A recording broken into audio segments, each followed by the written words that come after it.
Welcome to episode 7, week 8 in the NFL, and NBA is back. And as you guys know, we are sponsored by Eric LeGrand Kentucky Straight Bourbon Whiskey. Raise a glass to giving back. Every purchase of Eric LeGrand's premium Kentucky Straight Bourbon Whiskey directly supports community members living with paralysis. Our whiskey is made with choice heartland-grown corn, limestone purified water, and the freshest rye and barley available. When you pick up a bottle of Eric LeGrand bourbon, we make a donation to the Christopher and Dana Reeve Foundation, so you enjoy the finest bourbon around, and you also lend a helping hand. Pick up a bottle of Eric LeGrand Premium Kentucky Straight Bourbon Whiskey today, and cheers to a cause. Please enjoy responsibly. Produced by Eric LeGrand Spirits, distilled in Owensburg, Kentucky, bottled in Bardstown, Kentucky, and it is 88 proof by volume. And it is Friday, so whiskey is on the brain.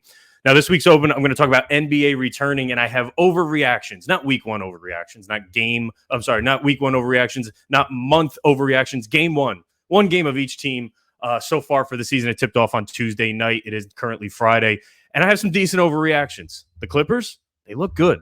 Russ, Paul George, Kawhi, all playing in game was a pleasant surprise to see them right out of the gate together. The three combined for 61 points. They looked engaged. Russell Westbrook with a double-double out of the gate. My advice, do not trade for James Harden. I like their bench combo scoring of Powell and Bones Highland. Plumlee, solid rim disruptor when he gets into the game. Zubac with a unconventional 20 and 12 in just 25 minutes. If this team stays healthy, if they stay engaged and they scale back on the load management, I think they add another wrinkle to the Western Conference playoff picture, sitting at 24-1 right now on FanDuel to win the title. As far as best five-man combinations in plus minus through the first, call it 1.5 games, Russ, PG, Kawhi, Robert Covington, and Zubac had the best plus minus of any five-man combination in the NBA. Let's talk about the Detroit Pistons. They're going to be a son of a bitch this year. They're going to be a tough out in the Eastern Conference. They went toe-to-toe with Miami on Wednesday night, came back from being down 19, ended up losing by 1. They out-rebounded Miami. They shot better from the field, about the same from 3, but they shot 60% from the free throw line, or else they probably win that game. Cade Cunningham is back. 30 points, 9 assists, 15 potential assists, and he went 4 from 9 from 3 against a tough Miami team. Could be a serious contender for most improved player, currently 14-1 on FanDuel. The second best five-man lineup in plus minus for the NBA so far, Cade Cunningham, Alex Burks, Killian Hayes, Isaiah Stewart, and Jalen Duran. Didn't see that coming, but the Detroit Pistons are going to be tough. It's not all sunshine and rainbows. The Timberwolves, they're not going to be the same looking team at the trade deadline. They scored 94 points, 25% from 3, 34% from the field. They didn't win. They did win on the glass against Toronto. They desperately need to add shooting to that roster. Karl Anthony Towns, 8 for 25, 2 for 10 from 3. Did pour in 8 rebounds. But they did this against a Raptors team that I actually think is going to end up being a lottery team at some point. And they lost a very low-scoring game. This just didn't sit well with me. Minnesota didn't look good out of the gate. And the last but not least, the Boston Celtics are really fucking good.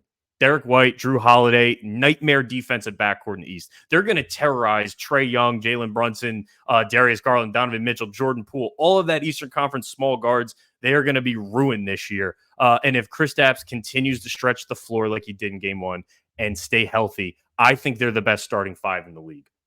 With that, let's bring in our guest this week. If you remember the beginning of the season, we started talking with previous athletes, previous NFL players. Now I'm making a pivot. I'm starting talking to handicappers. Let's get some handicappers' minds. With that, I bring in, his name is Kenny McAndress, a.k.a. Kiilkenny on Twitter, the godfather of the Moonshot Discord, and a damn good human being. Kenny, how you doing? What's going on, brother? Good to see you. Good to be seen. Oh, good to have you here, man. You are coming off a hell of a Thursday night, my friend. Can you tell me a little bit more about that? Yeah, so look, we knew a couple of days ago that we were going to be recording this pod today. So I guess I'm very thankful that we're doing it at a time where I guess you could say the kid's a little hot. Kid's feeling it.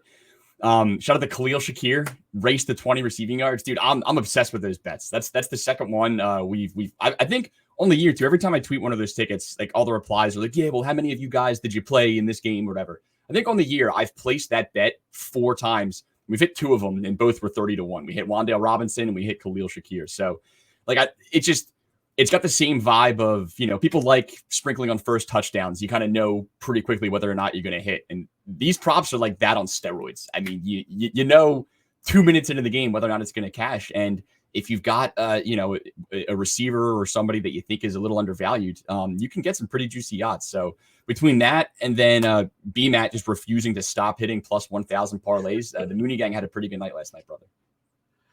I was going to say you're one of the more creative minds, I think, in gambling Twitter. Obviously, you know for being, from what I remember, you was the 1 TD, 2 TD guy. If we got value in one, I'm sprinkling on the second. You had a lot of luck and fortune, but also damn good handicapping. What was his name? Juwan Johnson last year. He was your guy, tight end for the Saints. My cash cow last year, man. They just would not change his odds, and he scored, I think, 7 weeks in a row. Jesus Christ. Now, the TD odds this year have gone down significantly. And then I look at you making a pivot going, all right, I got to find another market. And you're finding this first, race to 20. You said you're hitting it in 2 out of 4. You found another one last night that went a little bit overlooked, but I thought it was damn good odds. It was Dalton Kincaid, 25 plus receiving in the first half, 25 plus in the second half, and it was 6-1. What goes through your mind when are you looking for stranger markets? How are you attacking this year with odds being a lot more nuked?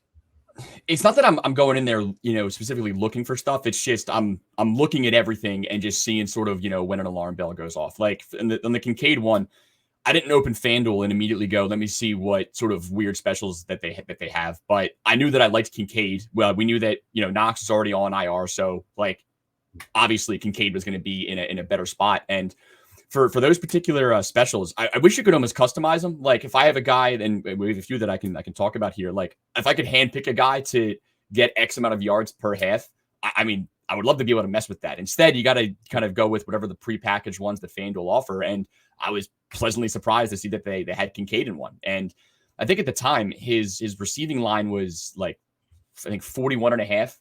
And we got the race. We got the 25 each half at plus 750. That was the exact same price as his alt 90 yards. See, you take a step back and go, what do you think's more likely, him to get 25 each half or him to get 90? And I just, it's somewhat close, but I think the 25 each half was way better. Now we got it by the skin of our teeth. He got 25 yards in the first half. I think that touchdown catch was like a 23 yarder. So, we got what we needed, but I think it's just, you got to keep an open mind. And I think sort of have an idea of guys you're targeting before you even open the book. And then when you see something like that, it gets a lot easier. But you're right. The touchdown odds have been, I think, a little down this year. And I think just it hasn't been the year for 2 touchdown scores. And to your point, that's really where my bread was buttered last year. And I just 3-4 weeks into the season, it wasn't happening. And you got to pivot if it's not working. My research didn't change. My overall strategy didn't change. It's just sort of my card construction had to change just because, we were just staring L's in the face. So it's not something I'm going to go away from completely. But I think we've been fortunate that there's so much more variety. It feels like every single week across all the books, like, stuff like that wouldn't have even been offered last year. So I just think we've got a lot of options at our disposal, and you got to just keep in mind on what's out there. We're getting that. We're getting a little bit more market variety. We're also, we're getting a lot of odds boost. It feels like every week, every primetime game, FanDuel, DraftKings. It depends on what your limits are, but they're giving us a 50% odds boost. Once a week, we get 100% odds boost. And this kind of ties into the overall vibes of Mooney Gang. We talked about BMAP before. What are the vibes in Mooney Gang right now? It is high between you putting out this crazy stuff that is a little bit unconventional. And then you have your, call it traditional mind, like a BMAC going, I'm being pragmatic. I like these 3 guys, these 2 guys, these 4 guys. It's never a CVS receipt that you're giving out, but your Mooney Gang is consistently hitting anywhere from 9-1 to 12-1 tickets. These are massive. It gets overlooked on Twitter, but these are phenomenal as a bettor. What's going on in Mooney Gang right now? The vibes are certainly at the peak high of the NFL season, and probably the peak high, I think, just ever since we brought BMAT in. I mean, the day that I announced that he was joining us, the vibes were really high, and I think we're probably above that, for the first time since he's come in. It's just the last couple of weeks have been just a slow build up, and then last weekend was just downright incredible, and we're pretty fortunate to be able to carry that over into an amazing Monday night, and then last night was far and away the best night that we've had all year. He's just incredible, man. And I agree with you. I don't think he gets enough credit for what he does. Look, it's in the yeah, the cesspool that at times gambling Twitter has become. Like, it's just the competition of like who can have like the prettiest ticket or who can have like the weirdest thing. And a guy like BMAT who puts out so little volume. I mean, you're in the Discord, so I think you have just have so much more of appreciation for it. But the clip at which he's hitting these plus 1,000 odds boost is not to be believed. I mean, he puts out, maybe 4 a week, and he's hit at least 2 of them. It feels like every single week, and I think he's hit like 4 of his last 5. So just hit the consistency that he's had is tremendous, and we work really well together, man. I mean, we knew each other well before he came in, and look, it's just he's a brilliant NFL mind. He comes, his family. He comes from an NFL family, and you talk to him for 30 seconds, and it's very clear, man. This guy is just razor sharp and knows a whole lot more than I do, and I just think our styles complement each other really well. He's more of the consistency, steady Eddie guy. And granted, when you hit him at the clip that he hits it, he can do really whatever the hell he wants. But it allows me then to open up a little more and get a little weirder with some of these obscure markets at higher value, knowing that he's been sort of like the bankroll support, for the first few weeks here. So he's a great guy to work with. He's one of the nicest people that I've met. We're lucky to have him in Mooney Gang. And like I said, I just think his style really complements sort of my longer Moonshot style. And, right now it's working. And if it ain't broke, don't fix it. No, the parody there is certainly a fit. Having, I know I'm going to Kenny's Kitchen and I know what I'm getting when I'm going there. I go to BMAT's and I know, well, it's a good dynamic. I think you guys have a good pairing.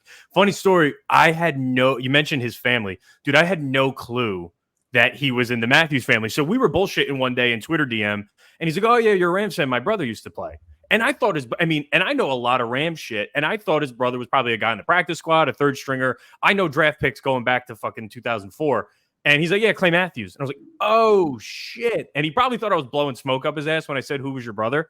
I had no idea, but very, very cool. I give him a lot of credit too, man. Like he built his own brand and his own following on here in the gambling Twitter space solely because he's just a great gambler. And there's a lot of people out there that follow him. He's got, I think, 90,000 followers. And I bet you half his followers don't even know that he's in the Matthews family. And I just feel like, I'll tell you this, man, if my brothers were in the NFL, if my dad was in the NFL, I wouldn't stop talking about it. And everybody would know it all the time. Like, so he's just the most humble guy in the entire world. And I think what's been really cool to see, man, is like how much fun he's having. He hasn't been in a Discord like this. And granted, it's going to be more fun when you're winning, but when we're winning, just the vibes of Mooney Gang are just unparalleled. And you can see it. Like, he called me last night after we finished nuking the slate. And like, you can like feel his smile through the phone. He's just really, really enjoying himself and enjoying the community. And like I said, dude, we're lucky to have him with us. And I want to talk about a day in the life of Kiilkenny. You wake up this morning, you go down to a diner, you get yourself a grilled cheese and pepperoni. This is your baby. This is your, I don't know if you have an alternative career in this. If this is everything you have, where do you see Discord going? Where, what is your outlook on this? Is this sustainable long term? Is this the retirement plan? Are you pumping a 401k we're not aware of? So this is it. When this whole weird experiment started, actually a little over 3 years ago was when I first started streaming on Twitch. I had a real job. I worked, sales marketing guy for, outsourcing IT companies. I went full time, I guess a little over 2 years ago now. And the funny thing was I didn't tell anybody that I was full time, like including my, now wife, but fiance at the time. Like my family didn't know. I didn't tell anybody that, by the way, I just gotten laid off from my previous job in COVID. And now I've got a Discord. That's my sole source of income. Like I didn't tell anybody that until, and I'll be honest, what I told people, like when I first told anybody was after the Braxton Berrios hit, I went, yeah, by the way, I've been doing this full time for the last year. And everyone was like, wait, what? So this is it. This is the business. The future. I'm glad you asked, man, because it's really what I think about every single day. You look at where this space has gone in the last couple of years. Like when I first started my Discord, I was the only gambling Discord that I was aware of. And then maybe 6 months later, there were 2, maybe 3 more. 2.5 years later, there's thousands. And it's death by Discord. Everybody hits one bet and they've got, you know, a WAP or a launch pass link in their Twitter bio within the next 5 minutes. And I think you're going to continue to see, I think, just sort of more consolidation, if you will. Like, no disrespect to anybody out there, but just like, this isn't for everybody. Not everybody can do this in terms of the talent and just, you know, the effort required to be a good handicapper, but also the ability to manage a community and manage a business and be able to face the fire when things aren't going well. I mean, it's great when the vibes are high and, you know, we're coming off of an unbelievable Thursday night.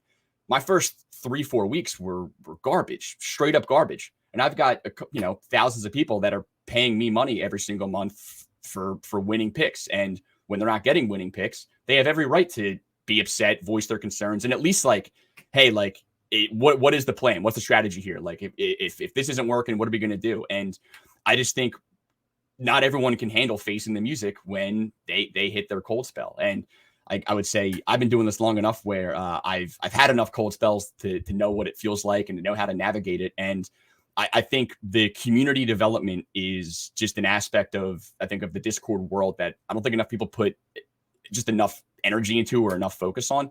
Like, the people that are in my Discord are in there every day, hanging out, talking, most of the time, not even about gambling. Like, they're in there talking about bullshit. What are they doing this weekend? What's going on? And there's like a true, actual, no, like, not even cliche here, but like a true brotherhood community aspect of this. And I think that's just, there's value in that beyond any pick that I could give out or any pick that BMAT could give out. And that doesn't happen automatically. If you, just because you have a Discord, it doesn't, and there's people in it, doesn't mean that you have a community. And I don't think people, I think, appreciate the effort required to actually build a community that will stick with you through thick and thin. So I think in the next couple of years, you're going to continue to see like Discords will pop up, they'll fade away. And then it feels like every 6 months, like 6 individual failed Discords will get together and they'll have their own new collective Discord under a new brand or a new name. And you're going to continue to see that. For me, man, like, I think I'm in a great spot, but I'm also not naive enough to think that this is automatically permanent no matter what. It's going great now. It's been going great the last few years, but you know, things change, people get bored, and like, just worlds change. And it's hard to say what the industry is going to look like in 6 months, let alone a year from now. But I would say, because of the community aspect and the overall camaraderie amongst my members, I think I can at least confidently say I believe in my sustainability a little more than certain others. And I guess when, you know, I've been around the longest, so I feel like I'm at least in a position to say that. But like I said, that doesn't mean that this is a permanent thing. And all I can think about every day is how do I make this more sustainable? How do I continue to, you know, better my product on a daily basis to be able to compete with, you know, endless amounts of new Discords every single day. So it's fun. It's incredibly stressful, but it's obviously worth it. I mean, I chose this life. This life didn't choose me. And I'm very fortunate to live the life that I live. I work really, really hard. And it's been very, I feel very lucky to be able to sort of see where this has gone in the last couple of years, man. We've come a long way since those Twitch streams to nobody. I can tell you that. No, I mean, you touched on a lot, dude, and I think you're right about a lot of things. Consolidation's happening in it's happening in all parts of the economy now. Why would it not happen in Discord? You're seeing companies merge together. You got a Dow and DuPont. There's less chemical companies. There's less like all that type of shit. So consolidation is inevitable in any type of economy. I think specific to this, you're seeing it happen. You're seeing the failed ones come together. And as a guy who, you know, I work for a company. I work for Pixwise. They've been damn good to me. I'm going to continue to work for them. They think that, oh, if you work for one, then you don't like the Discord. No, bullshit.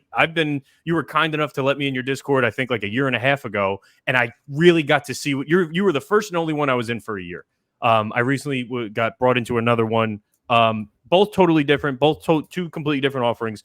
You do feel the community piece. And I have a personal friend, guy I went to high school with. He was in your Discord for a while. Had no idea that I, knew you through this. And he had nothing but glowing things to say. The community feel is real. And you made a switch. You made a pivot this year with bringing in BMAT. It's not a consolidation. It's an addition. And you just do so much, whether it be Mooney Gang merch, whether it be tickets you give away, people giving away money in the Discord. It's keeping the community feel, and I think it is sustainable for a select few, you being one of them. I do think it is sustainable. I can't wait for the Mooney Gang golf event. There's got to be a charity golf event at some point where you rent out an entire course and just throw scrambles out there. A Mooney Gang cruise. I don't know. You got something. There will be something long term, I see, where this becomes a real national thing if it's not already. And have you ever been approached by a sports book or anything like that for your Discord? Because you have members that you can swing where, like, do you want to be Mooney Gang sponsored by DraftKings and we'll give you your own parlay? Do you have any type of that interaction? Is that a next step? A little bit. I'm in some pretty deep conversations with one right now. The thing with that is I want to be very, very careful because I don't want to ever be in a position where I'm, for lack of better words, like forced to use a certain book over another, or where it feels like, like McAfee was partnered with FanDuel, and then you got the McAfee boost, and it's just like he's just shilling for FanDuel, if you will, right? So I don't want to be in a position where it could come off where it's just like I'm like working for the book. But I think there's another side of that where, like, look, if I can have a sports book that partners with me that is giving my members exclusively like extra promos and extra bonuses, like that's value on their monthly subscription. That it inherently makes their monthly subscription to me cheaper if they're getting an extra $15 free from DraftKings every month. And I pretty much only use DraftKings or FanDuel. I line shop. I'm using one of the two. So I think there's stuff that we can do with them. I on the partnership front, I think I could definitely, if I'm just taking a step back and looking at like the whole business, like Discord revenue is, for better or worse, like, 99% of the business. And I think to diversify that, the most obvious next step would be, I think would be partnerships. And I think I need more of a content backbone to be able to approach prospective partners. I mean, on the Discord front, I think there's enough value there for somebody like DraftKings to want to come in and just like, dude, just sponsor my kitchen. I'll always use DraftKings when DraftKings has the best line and give my members X amount of free bets every month, like call it, and then we'll call it a deal. On the content front, I was pretty heavy involved with it last year. I took my foot off the gas just to focus on just sort of quality of the pick and at least just give myself a little more free time during the day. But I've been ramping the stream up lately on Twitch for the last few days now. And I feel like I've gotten back to my roots. Like it feels like the excitement that I used to get when I would stream like 3 years ago when I was really just starting out here. I do think, in the midst of all this, I did lose that a little bit. And I feel like I've got the juice back. So I'm ramping up the stream again. The last couple of streams have been really good. And I think if I can build some consistency with that and, do it 4 or 5 days a week, it becomes a lot easier for me to approach a book or any prospective prospect of, hey, I've got this Discord. It's great. Here's all the things you could possibly do with it. But also I'm live on Twitch 10 hours a week. Viewership's good. What can we do? So I think I just need to do more to, make myself, a little more sponsorable. But, I'm trying my best, man. I'll tell you that. Dude, you got an army. Before we start going into the picks for the week, I want to talk about last week and our man, Darrell Henderson. So for those who do not know, Darrell Henderson, Los Angeles Rams running back, was picked up off the couch, I want to say last Monday, immediately put on the practice squad. And being in this space, having a somewhat of a following, you make a lot of connections, you make a lot of friends. I'm going to leave this friend's name out because he probably doesn't want it out there. But a friend of mine who had some connections within the organization said, I know that Darrell Henderson is starting. And I think he told me that on Wednesday. I said, dude, how is that possible? Like, how sure are you? How is that possible? He's like, no, he's taking all the first team reps. It's not Royce Freeman. When they bring in the media the last 15 minutes of practice, that's when Royce Freeman is taking the reps. Darrell Henderson's getting the start. And at the time, you were able to get Henderson at plus 600. If you did it on Monday or Tuesday, you probably could have got it like plus 750, plus 800. I immediately thought to Kenny in the Moonshot Discord, and I said, dude, I put this in. I put my money behind it. Trust it if you want. If it goes down, my money's going down with it. But I think this is a good play for the Discord. I shared it with him. Mooney Gang attacked, and the line went down to minus 190 within literally minutes. And it ended up hitting for us. We hit 6-1. He ended up getting on the goal line. And then I think it was like plus 7,500 for him to score 2 touchdowns. Had the Rams gotten the ball back, I think he would have got a crack at it at the end. But they I know deprived with 2 minutes left. That fourth down rushing call, man, did rip my soul out. It's funny. I was at a tailgate for Eagles Dolphins Sunday Night Football, and this mega tailgate, and they had a couple TVs, and the game was on. So I'm sitting there praying that the Rams get the ball back just to give them a chance. But I mean, dude, one, thank you, because that was it was a gem. But I think it also shows just like it's important to have a network of people that would do something like that, and to know that know who you can trust. There's some of my best hits in the last couple of years have been somewhat similar tips like that, and I'll always give credit where it's due. Now it's still on me to pull the trigger, put my money behind it, and get my people to put their money behind it. But I read your message and went, yeah, this is a banger, and it makes sense. Like McVay trusts his guys. He was his guy for years. Zach Evans hasn't really flashed it yet. And it was funny too. Like once, we quote unquote knew that he was the guy. When you went back and listened to McVay in his one press conference, like he was like almost kind of telling us, because he's talking through each one, and he talks about Henderson for like 5 minutes, just all the things he's good at. And then he's like, yeah, and Royce Freeman's all right, and Zach Evans is learning. He's got a great brain, and Myles Gaskin's got a cool name. And you're like, all right, he clearly likes one of these guys a lot more than the others here. And look, man, you said it yourself. Touchdown props, I think, or touchdown prices are down this year. Touchdown scoring to date is down this year, and finding diamonds like that is tough, and it requires like that next level extra research, extra bit of knowledge. And this is just one of those situations. Hey, man, we found out about 10 minutes before the books figured it out, and that's really all you need.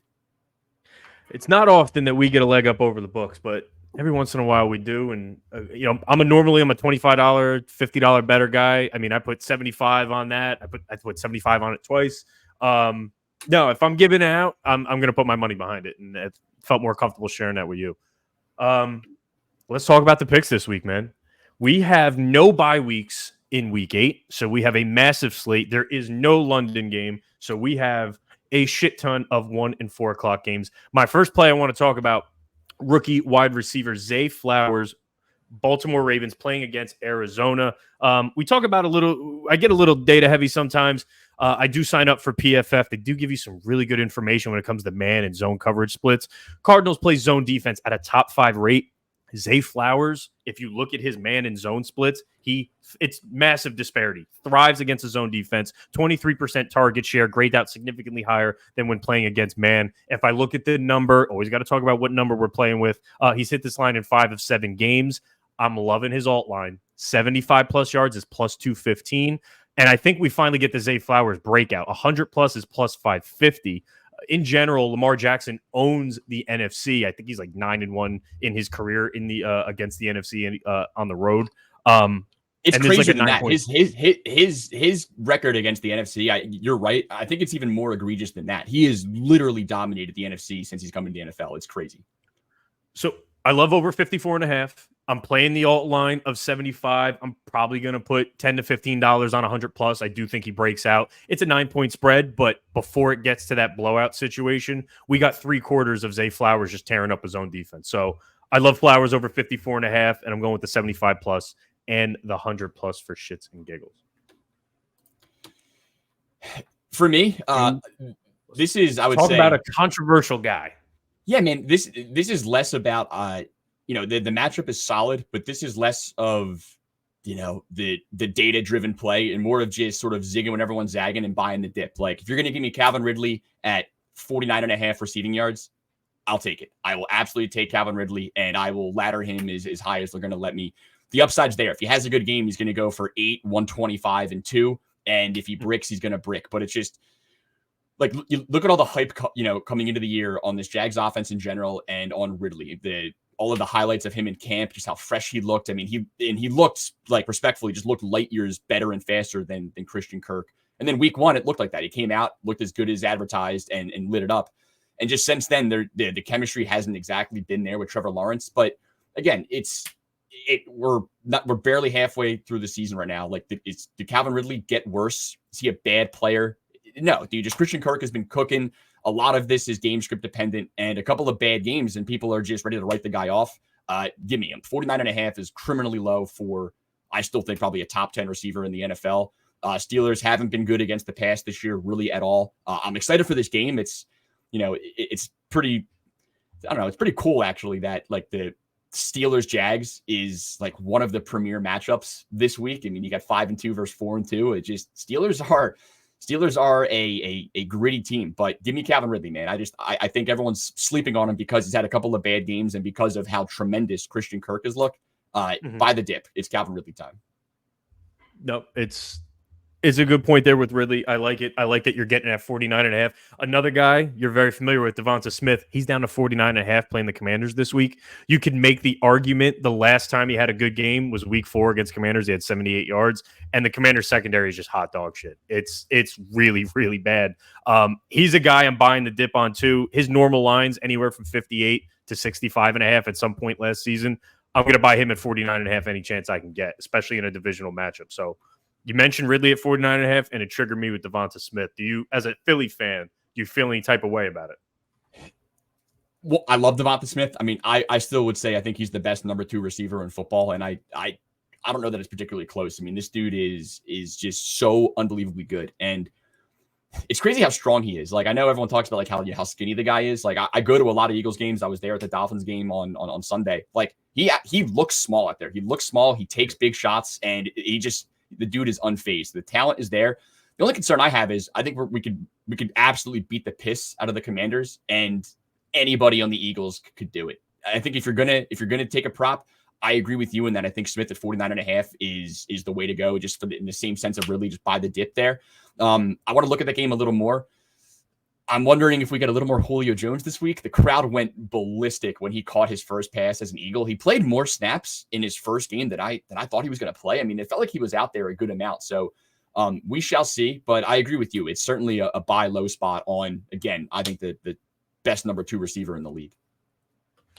I want to stay on Philly, and you mentioned you may beat the piss out of Washington, which plays really well into this DeAndre Swift line. Let me hit you with some more stats.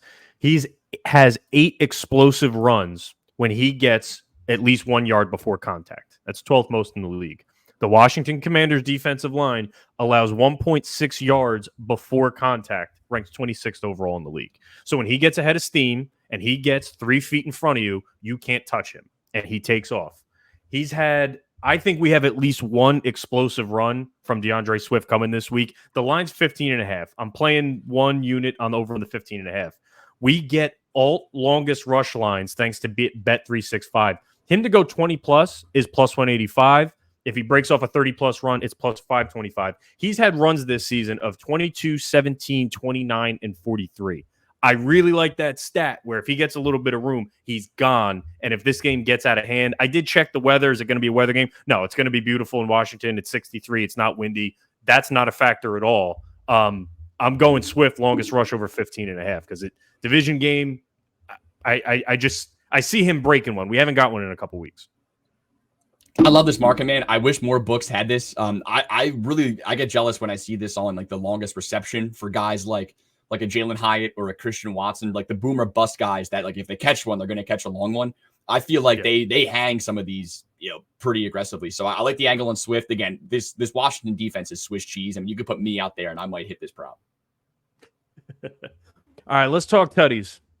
So just so you know, Kenny, when we're on this show, we have a top shelf. These are your best of your best. You're paying top dollar for your Grey Goose. We have your mid shelf. It's your Jack Daniels. It's what you would play in that plus 200, plus 400 range. And then we have Well Vodka where we're just throwing darts, but damn it, they're the most fun to bet on. Let's talk about top shelf. My guy this week, I know B-Matt talked about him. I'm on his rushing total with him, but Breece Hall plus 130 against this New York Giants defense.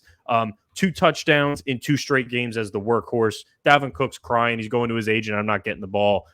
As soon as Saleh made that move where he said there's no restrictions, we're not tapping him out on anything. He went 22 rushes against Denver. He did only have 12 rushes against Philly, but I think they have one of the best front sevens in the league. I'm not shocked there. He gets back on track against the New York Giants. Give me Breece Hall at plus 130. I have no arguments there. Give me Cooper Kupp at plus 140. As a Rams fan, I can't imagine you're going to disagree with this, but for me, it's very, very simple.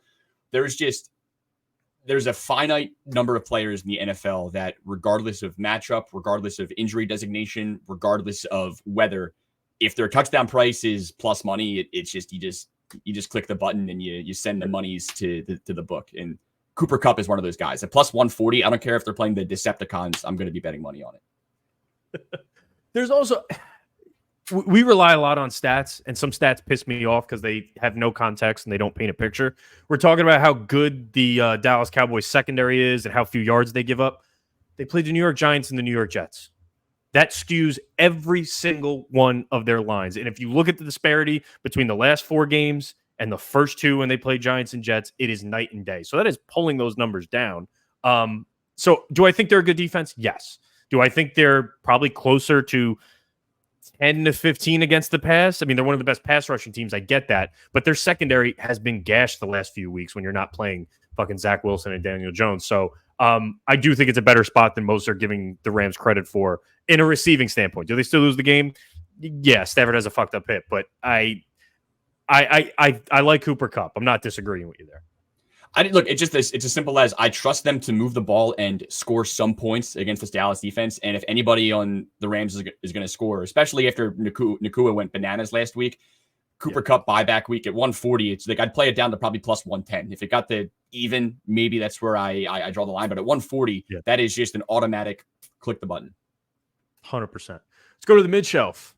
I'm on Drake London, plus 240 Atlanta Falcons.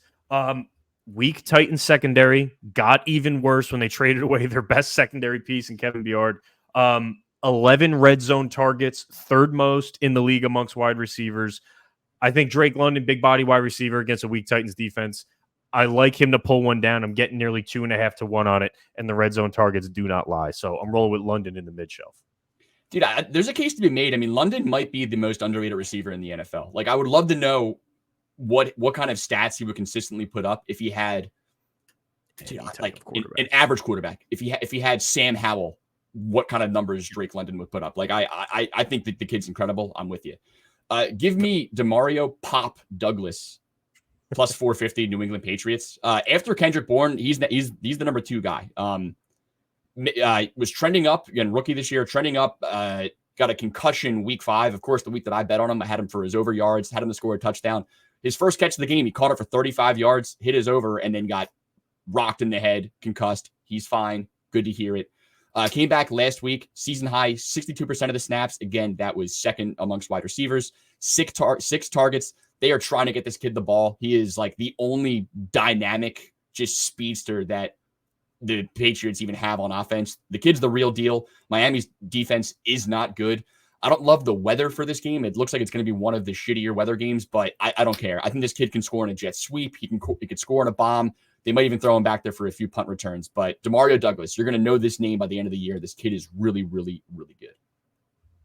Solid find. If we get a negative game script and Miami blows the pants off them, it's nothing but a pass fest for Mac Jones. But plus 450 is damn good value. Let's go to Well Vaca. This is the cheap shit. Now, I'm on a guy getting his first start of his career, Will Levis of the Tennessee Titans. He's plus 650 to score. He had 9 rushing touchdowns in 2021, 11 rushing touchdowns in 24 games in his career, scored 4 rushing touchdowns against Louisville 2 years ago. He's mobile. I started watching some Will Levis clips before I put this together. He eerily looks like Ryan Tannehill, just a little bit stockier, but all eyes are going to be on Derrick Henry when you get inside the 5 or the 10.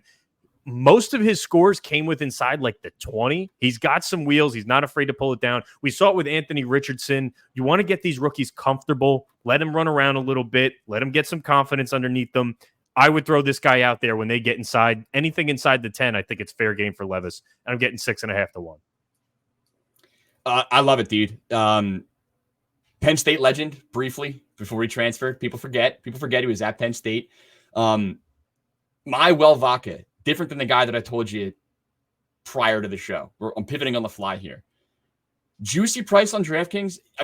If you want to take a shot, go for it against my Eagles. But give me De'Ami Brown, 17 to 1. He is 1,700 to score a touchdown on DraftKings. I think he's only 700 on FanDuel. Look, you can't run against the Eagles. You can't run against the Eagles.